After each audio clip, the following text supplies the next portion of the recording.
Good evening. आज का जो मेरा टॉपिक है 11th क्लास का मैं लेके आया हूँ मेरे यूट्यूब चैनल के ऊपर। My YouTube channel name is physics hub Rahul Sharma Bhardwaj. 11th class का टॉपिक लेके आया हूँ मैं, एरर्स ऑफ मेजरमेंट।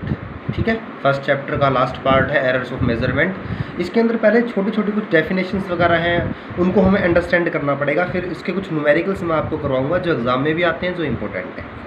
तो एरर्स ऑफ मेजरमेंट पहले सिंपली हम पढ़ेंगे एरर क्या होता है। एरर की डेफिनेशन पढ़ेंगे पहले। एरर क्या होता है? The uncertainty in measurement. एक मेजरमेंट में जो अनसर्टेनिटी होती है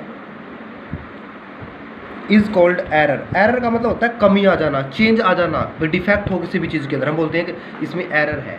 एरर का मतलब चेंज आ जाना। अब चेंज में दो चीज़ होती हैं, चेंज में वैल्यू बढ़ती भी है और चेंज में वैल्यू घटती भी है। ठीक है, तो एरर का मतलब होता है किसी भी चीज़ के अंदर चेंज आ जाना। ठीक है, अब वो चेंज पॉजिटिव तरीके से भी आ सकता है और वो चेंज नेगेटिव तरीके से भी आ सकता है, वो किसी भी प्रकार से आ सकता है आपका। तो सिंपली जो एक स्टैंडर्ड डेफिनेशन है एरर की, वो कहलाएगी द अनसर्टेनिटी इन मेजरमेंट। जब किसी भी चीज़ को हम किसी भी सिस्टम को मेज़र करते हैं, मापा जाता है, अगर उसके अंदर एक अनसर्टेनिटी वैल्यू आती है, कोई चेंजिंग फिनोमिना आता है, चाहे वो पॉजिटिव वे में हो चाहे वो नेगेटिव वे में हो, उसको हम एरर बोलते हैं। अब नेक्स्ट क्या है आपका? एक्यूरेसी। एक्यूरेसी क्या होता है? एक्यूरेसी की डेफिनेशन है the difference between measured value and true value. Measured value and true value. Measured value और ट्रू वैल्यू में जो डिफरेंस होता है उसको हम एक्यूरेसी बोलते हैं। Is called accuracy. ठीक है, अब उसके बाद आएगा पहले अब हम ये मेजर्ड वैल्यू और ट्रू वैल्यू के बारे में पढ़ेंगे कि मेजर्ड वैल्यू क्या होता है। देखो, measured value is called accuracy. Measured value और ट्रू वैल्यू क्या होती है वो देखो। मेजर्ड वैल्यू होती है जो हम मेजर करते हैं। सपोज करो, पहले मैं आपको ये बताऊंगा कि मेजर्ड वैल्यू ट्रू वैल्यू क्या होती है। सपोज करो कोई भी सिस्टम ले लिया, ये एक पेन ही है, इसकी लेंथ मैंने मान ली कि 2.5 मीटर है, मेजर करी है मैंने, मापी है तो 2.5 मीटर। और एक होता है ट्रू वैल्यू, जो बिना मापे हम इसको देख के बता दें, अंदाज़ा लगाकर। मैंने इसको देख के बताया कि इसकी बिना मेजर किए मैंने जो देख के आइडिया से मैंने बताया इसकी जो लेंथ है वो 2.1 मीटर है। तो ये ट्रू वैल्यू है, ये मेजर्ड वैल्यू है।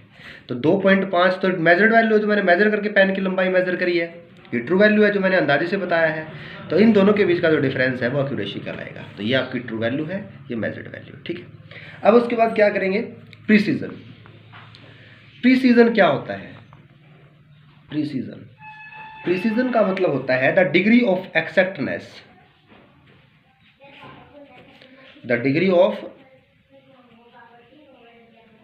Exactness of a measurement is called precision. एक मेजरमेंट की एक्सैक्टनेस की जो डिग्री को बताता है वो प्रीसीजन कहलाता है। एक्सैक्टनेस का मतलब उसकी करेक्ट वैल्यू को बताता है एक। ठीक है, कोई भी सिस्टम है, उसको मेज़र कर रहे हो आप, उसकी लेंथ मेज़र कर रहे हो, उसकी ब्रेथ मेज़र कर रहे हो, उसकी हाइट मेज़र कर रहे हो, या फिर किसी का वॉल्यूम मेज़र कर रहे हो, उसकी करेक्ट वैल्यू को जो बताएगा वो उसकी एक प्रीसीजन है। तो the degree of exactness of measurement is called precision. Okay, अब यहाँ से हम अलग अलग टाइप्स के हम पढ़ेंगे अब एरर्स ऑफ मेजरमेंट। अब एरर्स ऑफ मेजरमेंट के बारे में पढ़ेंगे। एरर्स कितने टाइप के होते हैं? सबसे पहले हम पढ़ेंगे एब्सोल्यूट एरर। ये एरर की टाइप है। एब्सोल्यूट एरर क्या होता है पहले ये पढ़ेंगे। एब्सोल्यूट एरर होता है the difference between true value and measured value is called absolute error. ये डेफिनेशन। ठीक है, और जो ये आपका एब्सोल्यूट एरर होता है is always positive. It is always positive. ये हमेशा क्या होता है? पॉजिटिव होता है। ठीक है, अब उसके बाद क्या है? ट्रू वैल्यू और मेजर्ड वैल्यू मैंने अभी बताया है, ऊपर पीछे बताया है। अब हम क्या करेंगे, इसका एक फॉर्मूला ड्राइव करेंगे, क्योंकि न्यूमेरिकल्स आते हैं इसके ऊपर आपके एब्सोल्यूट एरर के ऊपर। तो सबसे पहले मैंने क्या किया, मेरे पास किसी भी सिस्टम की, मैंने कोई सिस्टम ले लिया, ठीक है, लेट अस सपोज ए सिस्टम, उस सिस्टम की मैंने कोई भी मेजर्ड वैल्यू ले ली, A1 A2 A3 and so on AN, ये सारी क्या है उस सिस्टम की मेजर्ड वैल्यू है, ठीक है। अब मेजर्ड वैल्यू मैंने ले ली, अब इन मेजर्ड वैल्यू का मैं क्या लूंगा, इन सभी का मीन लूंगा मैं, मीन। तो मीन कैसे निकालते हैं, मीन तो यहाँ पर क्या निकालेंगे, इनका ट्रू वैल्यू। ट्रू वैल्यू से हम क्या, ट्रू वैल्यू बोल दो या फिर मीन वैल्यू बोल दो, कैसे निकालोगे मीन वैल्यू ट्रू वैल्यू, इन सभी का, सभी को जोड़ के, और जितनी नंबर ऑफ क्वांटिटीज है, कितनी नंबर ऑफ क्वांटिटीज है, n से डिवाइड कर देंगे। तो ट्रू वैल्यू हमने सिस्टम का ऐसे निकाल लिया, ठीक है। आगे चले, अब आगे, अब मुझे क्या निकालना है, एब्सोल्यूट एरर निकालना है पहले, क्योंकि हम एब्सोल्यूट एरर पढ़ रहे थे। एब्सोल्यूट एरर का फॉर्मूला क्या बताया था मैंने, it is the difference between true value and measured value and that is called absolute error. तो देखो, अगर मैं ट्रू वैल्यू, देखो a का बार क्या है मेरा, मीन वैल्यू, इसको आप ट्रू वैल्यू भी बोल सकते हो। इसमें से अगर a1 माइनस कर दूँ, तो पीछे करवाया मैंने ये a1, तो a के बार में से a1 घटाएंगे तो पहली फिजिकल क्वांटिटी में एब्सोल्यूट एरर आ जाएगा, उसको हम डेल A1 से रिप्रेजेंट करेंगे। अब दूसरी फिजिकल क्वांटिटी का एब्सोल्यूट एरर कैसे निकालोगे, डेल A2, जहाँ भी डेल लग जाए, हमेशा याद रखना 11th क्लास के स्टूडेंट, जहाँ भी डेल लग जाए, डेल का मतलब होता है वैल्यू का चेंज हो जाना, वैल्यू का चेंज हो जाना। जब a के बार में से a1 घटाओगे तो कुछ वैल्यू चेंज होकर मिलेगी, तो वो डेल A1 के बराबर है। तो डेल जहाँ भी लग जाए फिजिक्स के अंदर, मैथ के अंदर, तो उसका मतलब होता है चेंज हो जाना वैल्यू का। अब चेंज में दो चीज़ आती हैं, वैल्यू बढ़ भी सकती है, घट भी सकती है, ठीक है। तो सेकंड फिजिकल क्वांटिटी में आप कुछ ना कुछ चेंज लेके आओगे, तो उसको डेल A2 से लिखोगे। डेल A2 क्या है, एक टाइप से ये एब्सोल्यूट एरर है। सेकंड फिजिकल क्वांटिटी में क्या है, ये एब्सोल्यूट एरर। कैसे निकालोगे, a के बारे में से A2 घटा देंगे, ऐसे डेल A3 निकालेंगे, तो a के बारे में से A3 घटा देंगे, तो थर्ड फिजिकल क्वांटिटी में एब्सोल्यूट एरर आ जाएगा। ऐसी nth क्वांटिटी में निकालेंगे, तो a के बारे में से an, तो ये डेल nth फिजिकल क्वांटिटी में एब्सोल्यूट एरर आ जाएगा।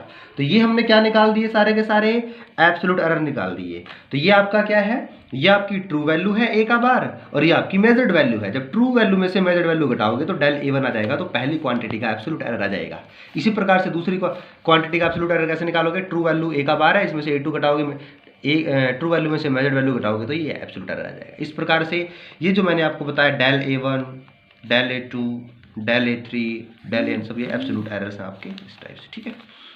अब उसके बाद क्या करेंगे, mean of each absolute error. अब हम निकालेंगे मीन एब्सोल्यूट एरर। सेकंड है मीन एब्सोल्यूट एरर।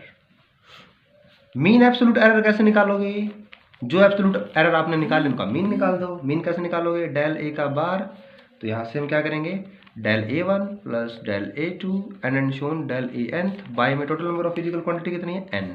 तो ये आपका इस तरीके से मीन एब्सोल्यूट एरर आ जाएगा, ठीक है। ये फॉर्मूला आ गया मीन एब्सोल्यूट एरर का। ये फॉर्मूला जो मैंने यहाँ से ये जो निकाले हैं सारे एब्सोल्यूट एरर निकाले हैं, न्यूमेरिकल में यूज होंगे, ठीक है।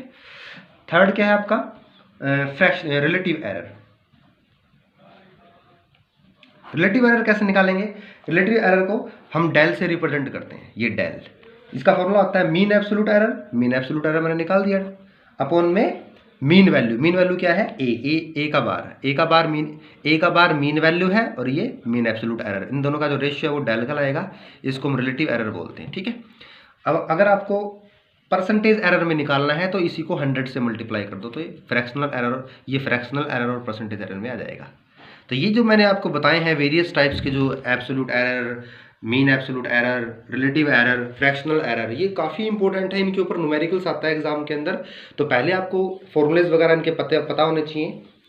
तो आज के लिए मेरे इस वीडियो में इतना ही काफ़ी है। और जिस भी स्टूडेंट या फिर फ्रेंड्स को मेरा ये वीडियो अच्छा लगे, प्लीज़ कमेंट करें। कोई क्यूरीज है तो कमेंट बॉक्स में मेरे से आस्किंग करें, और अगर अच्छा लगता है तो प्लीज़ सब्सक्राइब जरूर करें, लाइक करें और शेयर भी करें। Thank you. कितने का है।